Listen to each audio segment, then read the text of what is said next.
Today we are at the International Leadership Association conference, and I'm interviewing Barry Johnson.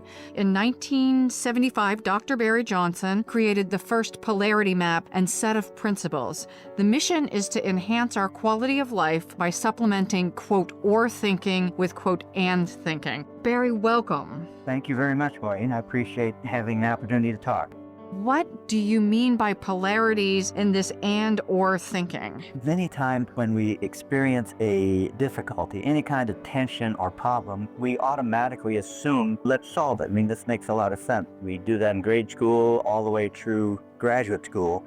We get difficulties and our task is to solve them efficiently and effectively. What this often overlooks is a whole series of issues that are called in the literature paradox, dilemmas, or polarities, in which you have an interdependent pair, I think is the best descriptor. Like, how do we centralize in order to get the benefits of system-wide coordination and system integration, and decentralize in order to allow us to be more responsive to the local situation and the customer's needs and to take initiative? The question is, how do we do both of these things? So we need to centralize and decentralize. And that becomes what we need to do. For leaders, we need to be both clear and flexible. If we're clear without being flexible, we're seen as rigid. If we're flexible without being clear, we're seen as ambiguous. So the question for a leader is, how can I be both clear and flexible? And that's what we help people do, is distinguish between those issues that are problem solved and those issues that are these ongoing tensions we call polarities. And I'm thinking of a ton of different examples like individual freedom and national security.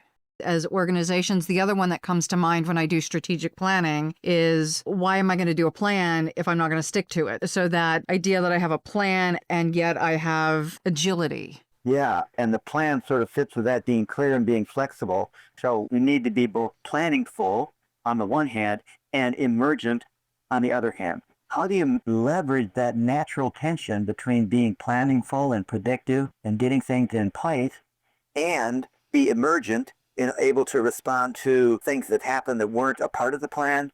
You just need to be able to respond on the fly. And there's obviously a natural tension between being planned and being emergent.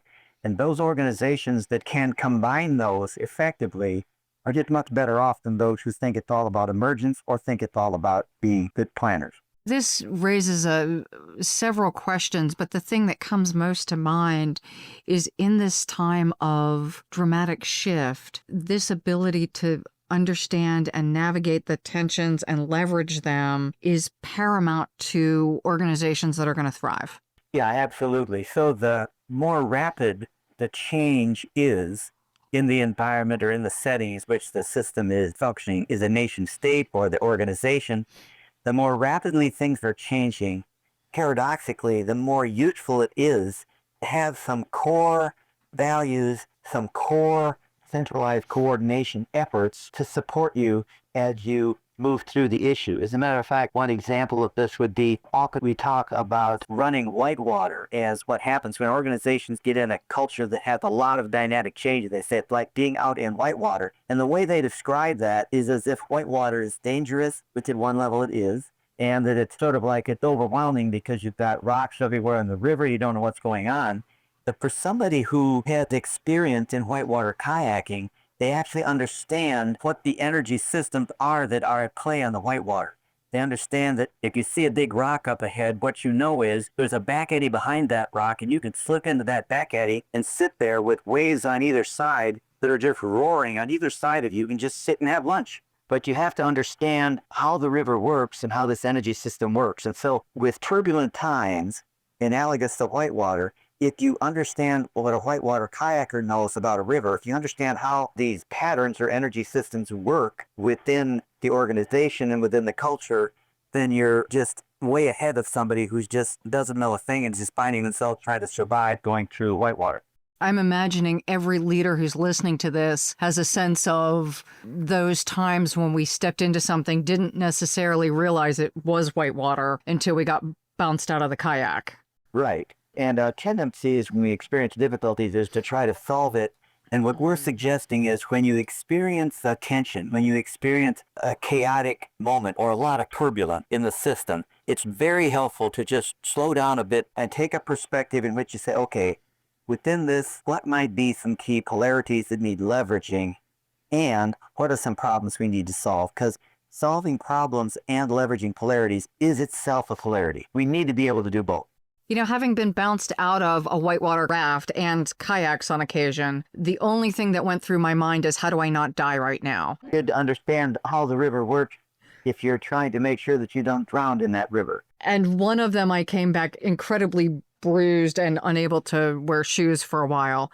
So carrying out the metaphor, if we don't understand the energy of the system and we don't have someone working with us who does, it is dangerous. Yes, it's dangerous for the people in the organization, and it's dangerous for the organization in terms of its ability to thrive.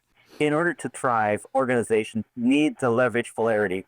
Whether they've ever heard of the word polarity or paradox or dilemma, the research, as you mentioned, is clear.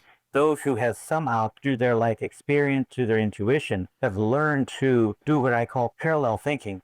Singapore International Airlines is a wonderful example. They decided early on that they were going to be the most cost-effective airline in the industry and also be the highest rated in terms of customer service. Now, that's an interesting assumption, that you don't have to trade off in order to reduce costs, that you have to trade off and sacrifice with customer service. They were making the assumption that you can do those, and they have done both. They're the lowest cost airline in the industry, and they've 21 years in a row been seen as the best airline to fly. But that combination is only available to the degree you assume you can do both, and then you build in processes in your organization in which you pursue them both at the same time. That just sounds like a higher level of complexity and thinking is required. Yeah, at one level it is. However, what's interesting is when you understand polarities and how they work, it is a relatively simple system. And what you're trying to do with each system, so if we go back to a leader who is needing to be both clear and flexible, they can look at what can I do to make sure I'm clear, and how can I pay attention to being flexible as well. And so over time, they can pay attention to both of those.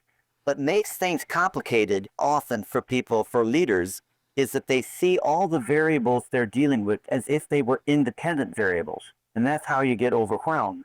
Looking at whitewater, again, to use that metaphor, and seeing it as just a bunch of whitewater waves on a bunch of rocks, and it doesn't make any sense to you. But when you can see the pattern of the water flow, you can understand how to use that water flow and that energy in your favor. So it actually simplifies what can be seen as quite complicated by seeing underlying pattern in the midst of what look to be entirely independent variables.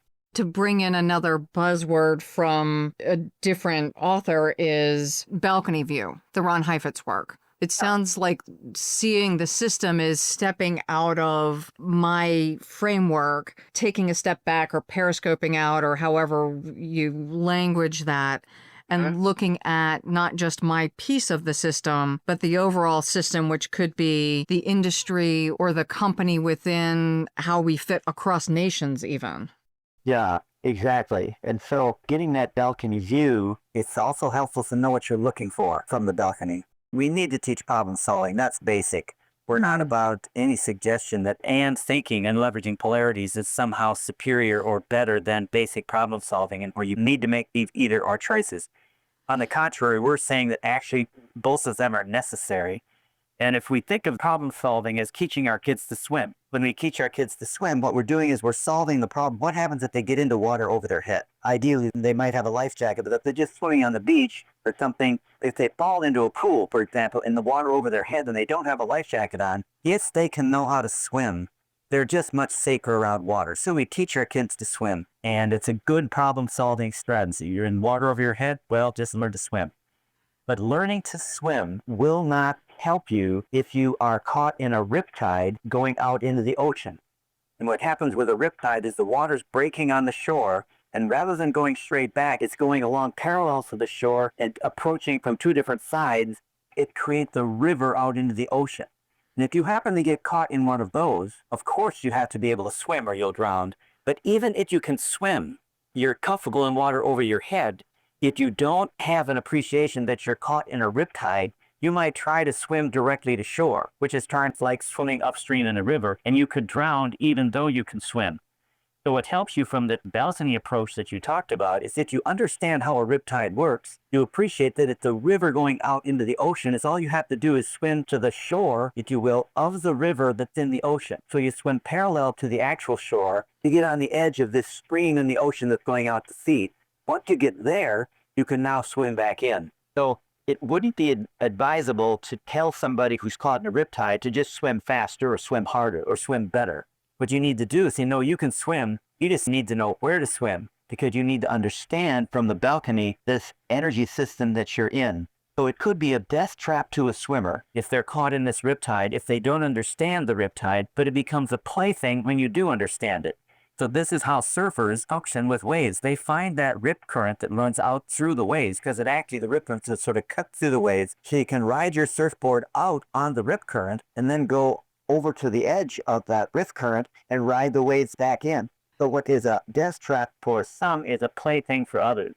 And the kind of tensions that organizations experience when they fight over should be decentralized or centralized, they're fighting over a polarity that they need to leverage. Fighting over it is not going to serve the company at all well, but when they see that we can do both, we can centralize in these ways and we can decentralize in these ways, that helps them, in fact, outperform any organization that assumes you have to do one or the other. So understanding these energy cycles could be my business cycles, as an example. Yes. As a matter of fact, a good example of this is the research by Mary Uldeen on complex adaptive systems. In the book that she wrote with Michael, I'm forgetting his last name right now, but in the book that they wrote, in the summary chapter, they talk about how all organizations in their beginning start off on an entrepreneurial kind of initiative. They're creating something new. Very exciting, and they get that benefits or the upsides of entrepreneurship. However, over time, the entrepreneurial orientation finds itself wanting for some kind of coordination and integration of all this creative energy. They experience the limits of entrepreneurship alone, so they move toward the upside of the other pole, which would be kind of administrative leadership. And let's get all this energy coordinated and reduce redundancies, take advantage of what we have created here. And so you get into this administrative leadership. However, if you focus on administrative leadership over time, you experience the limits of this administrative focus in that it doesn't have good entrepreneurial energy. So you find yourself wanting to move back to the entrepreneurial pole. And the problem that they discovered is that when you move to the administrative pole, what happens is the chief executive officer, the chief financial officer, and the chief operating officer of that company often are brought in because of their administrative strength. So the company gets over-empowered at the top with people who are administrative in strength. As you go to try to move towards re-establishing that entrepreneurial spirit that started you in the first place, the resistance showed up from the administrative folk, because the fear is they're thinking either we're going to be administrative or we're going to be entrepreneurial. And so they use their power to stop the company from actually moving toward and re-embracing that entrepreneurial pull. You were talking about the Polarity Map, and many people haven't seen it. So can you explain the quadrants and the movement and how that might look for someone who's not well-versed in your work? You can imagine two poles, two circled, if you will, on a piece of paper. And then if you draw an infinity loop around the two poles, so it crosses between them and it goes around them. So the infinity loop represents this energy system that flows, goes from the downside of one pole to the upside of the other, and then wrapped around it, and you get that downside, and then you get the upside of the other. So a simple metaphor would be inhaling and exhaling. As you inhale, the energy goes to the upside of the inhale full, and you get oxygen. But over time, if you keep inhaling long enough, you experience the downside of inhaling, which causes you to exhale. So you go to the upside of exhaling, which is helpful, but then you get to the downside as inhaling alone, and you experience the limits of that, and you need to then exhale again. So that oscillation goes back and forth, somewhat like inhaling and exhaling. So it's a natural system, and to be healthy, we need to integrate both poles by our movement between them. Yes. So that's the leveraging of tension you talk about. Right. You want to maximize both upside and minimize the downside. Yeah. Can you give the example of how one balances and leverages both ends of those poles to keep the business both running efficiently, but also feeding the entrepreneurial energy into a more structured business? What we would do is we would put entrepreneurial and administrative at the two poles, and then we would work with the client and they would identify what are all the benefits of the entrepreneurial pole of being entrepreneurial, what are all the benefits of being administrative, and then you'd look at what happens if you over focus on entrepreneurial, what are those downsides, if you will, and what happens if you over focus on administrative to the neglect of entrepreneurial. And once you create a polarity map, then you can go right in with the client to say, okay, what are we doing or could we be doing as action steps to get the best of the administrative pole? And what are we doing or could we be doing to get the best of the entrepreneurial pole? Then the other steps we look at are, how would you know early that you're getting into the downside of one pole or the other? We call these the early warning. So that allowed you to systematically, as a group, to address how can we get the best of both of these and minimize the downside of each. Intuitively, it makes sense that I would create this map and identify where are we being entrepreneurial, but if I do too much of that, I go off the rails. Where am I being too structured? I hired a COO to help keep me from being too entrepreneurial. But if he and I are not balancing, then we could become too structured. So now I would, if I were doing this for my own company, start to look at the early warning signs for either one of us exerting our energy too strongly without keeping it balanced. Yes, and it's a dynamic balance. That's a good description of what you would do. And the assumption is that you can do both. That's what helps you do it both.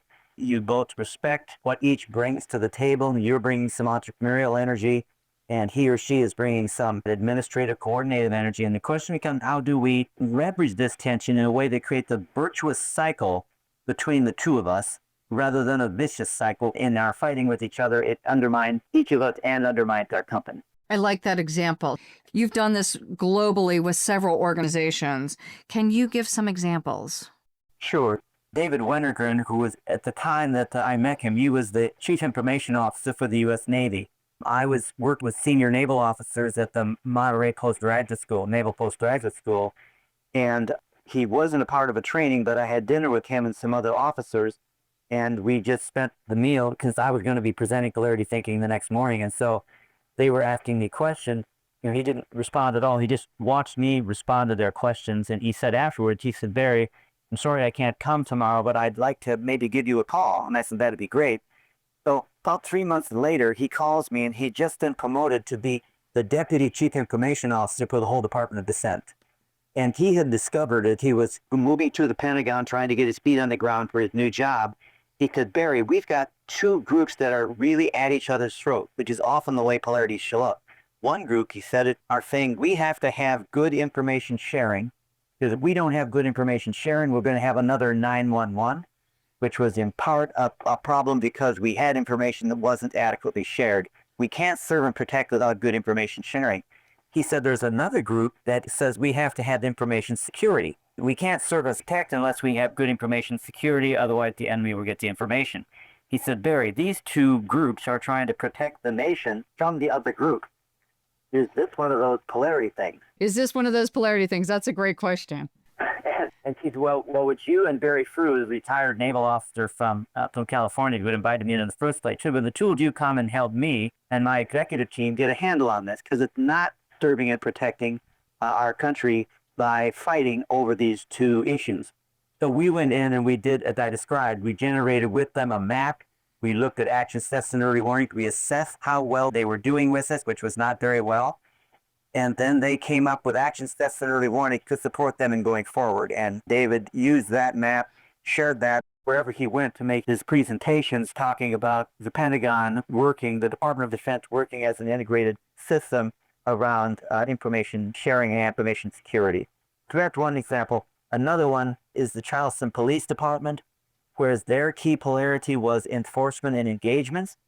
It was built into their strategic plan. We need to enforce the law. That's seen as the police department's job. But we can't do good enforcement without quality engagement of the community. So how do we both enforce the law and engage the community? Another one was with the Republic of South Africa. I was there and I was consulting with the woman who was in charge of having English be the common language throughout all of South Africa. Now, there's 14 national languages, I think, 12 or 14 national languages in South Africa. The push for having English as a common language got a lot of resistance until she switched and identified it as a polarity. We're not asking you to let go of your, what they called mother tongue. So the polarity they wrote up was mother tongue and English.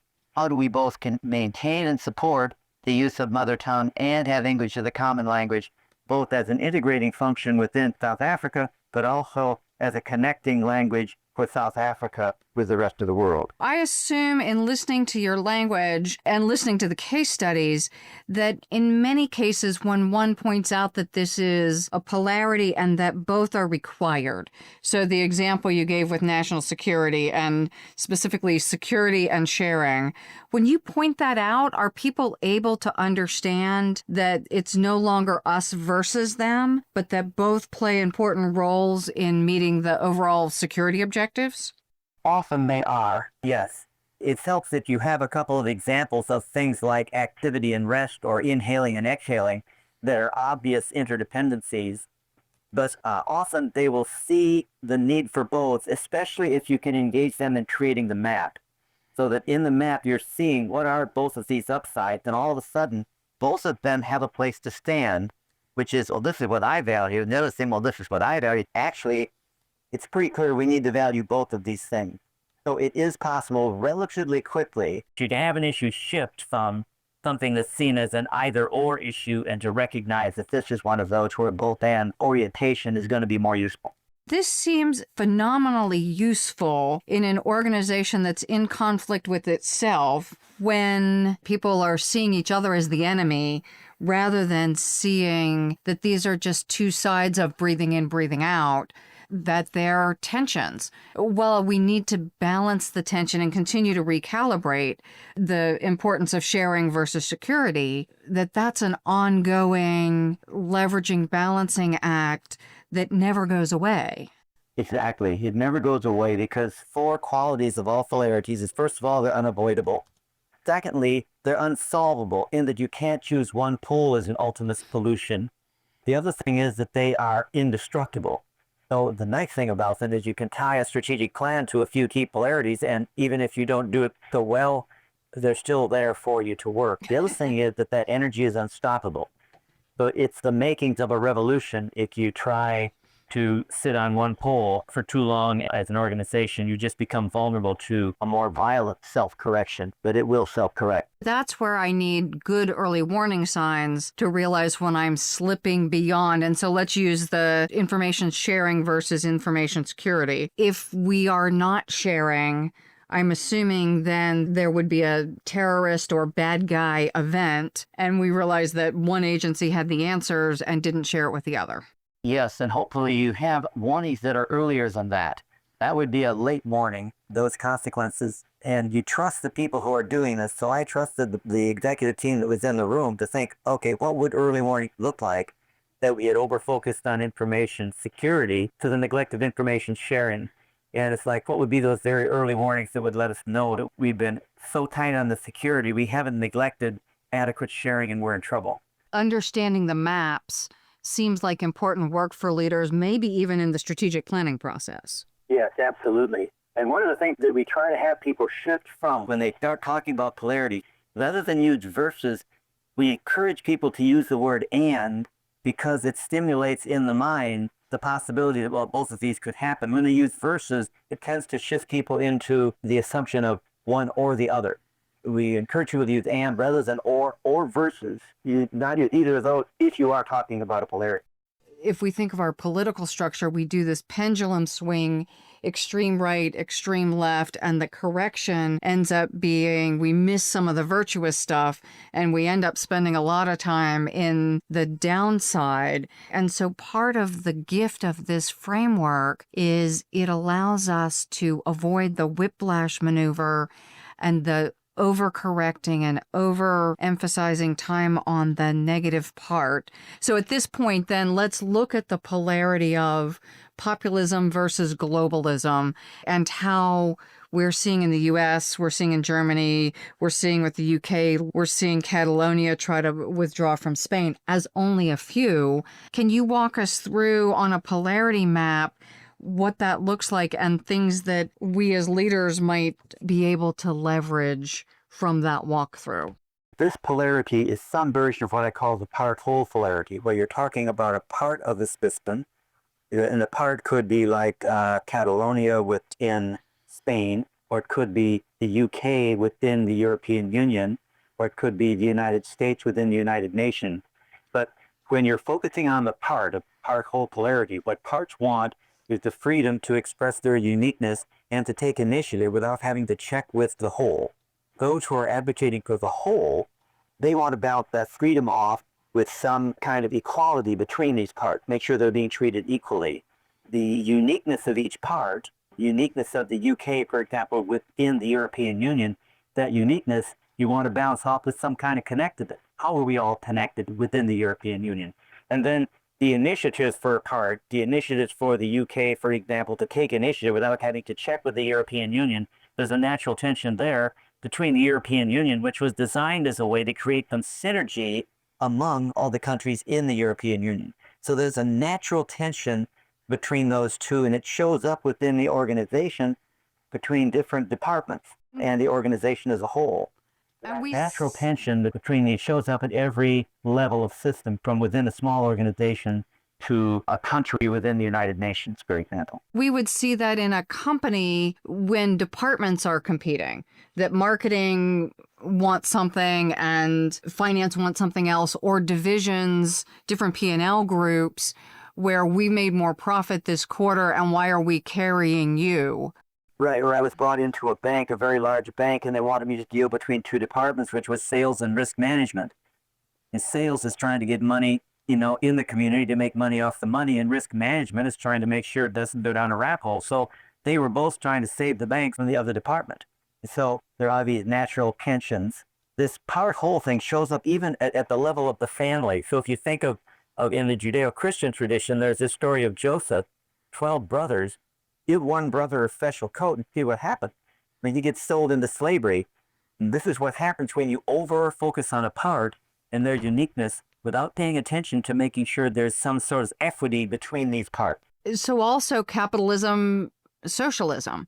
Exactly. That's the macroeconomic struggle during the whole Cold War was between socialism and capitalism, and that fight itself can be seen, to your point, as a polarity that needs leveraging rather than a problem to be solved. And I try to avoid politics, but it's hard to miss that these polarities are playing out all over the place with healthcare and tax, not just in the US, but globally.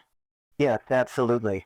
We're dealing with it more or less well. Not that that the polarities are then in play all the time. And I think a democracy, for example, a well-functioning democracy is better suited to leveraging polarities than a dictatorship is. Because the problem with a dictatorship is that the dictator, whether it's a dictator of a group or the dictator of an individual, what happens is whatever pole the dictator prefers, those who stand up for the other pole, which is absolutely necessary, can be killed or disappear or whatever. So you end up creating an inability to oscillate back and forth between the two poles. Now, democracies have built-in mechanisms for self-correcting. It's called an election or an impeachment.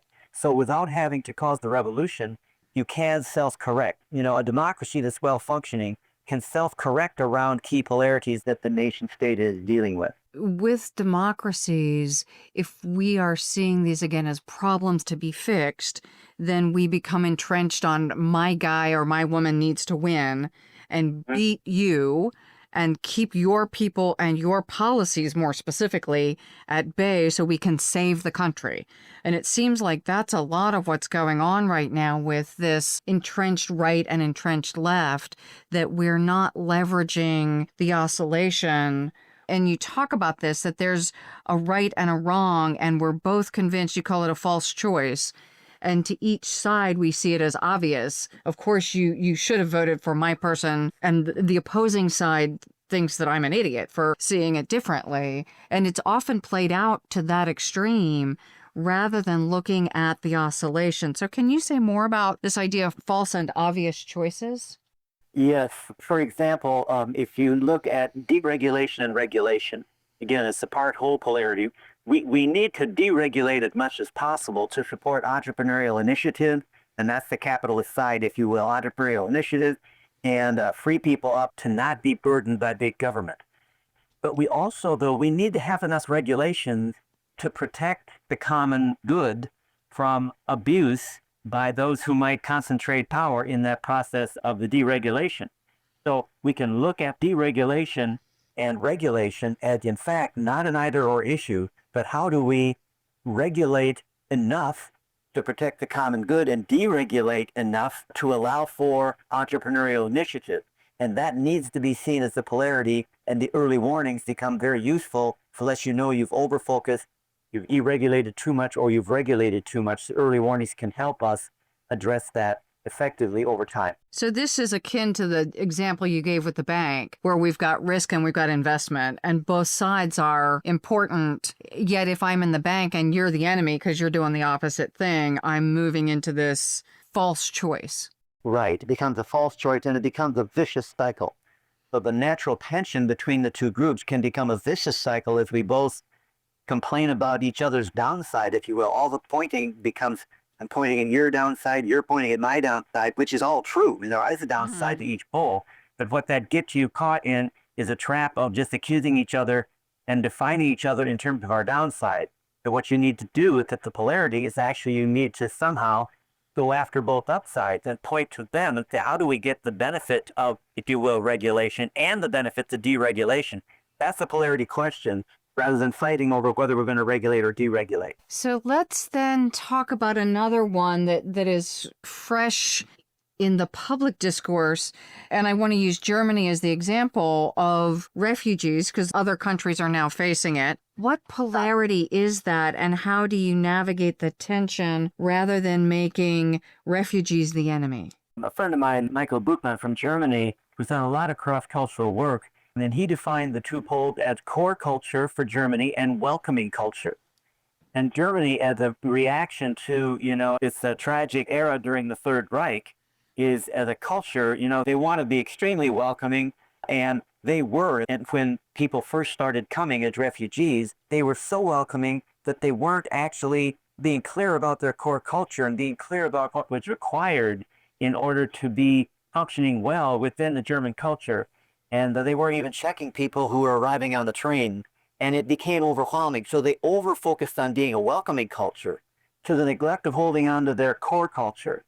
And what happens is then you get the downside of that, and you end up with a flip where they end up reaffirming their core culture and now blaming the immigrants who were coming in, the refugees who were coming in, out of their fear of losing their core culture. See that as a polarity, then again, you can be more intentional about both being welcoming and support your core culture. It doesn't have to be an either or choice. This is another illustration of virtuous cycle, or the negative side of not paying enough attention to the early warning signs and getting into the vicious cycle. Yes, it's a great example. And it's happening at a lot of places that you mentioned. You have an assessment on your website, you have a book coming out, and you have contact information. I really do encourage people to dive more into his work. So why don't you give us the quick 2-minute rundown of how to reach you? It's very simple. If you just go to www.polaritypartnerships.com. So it's POLARITY, and then partnership, all one word, PARTNERSHIPS.com. And the access to my book is there, and access to our assessment. We think that being able to assess polarity is very helpful in terms of an ongoing leveraging them.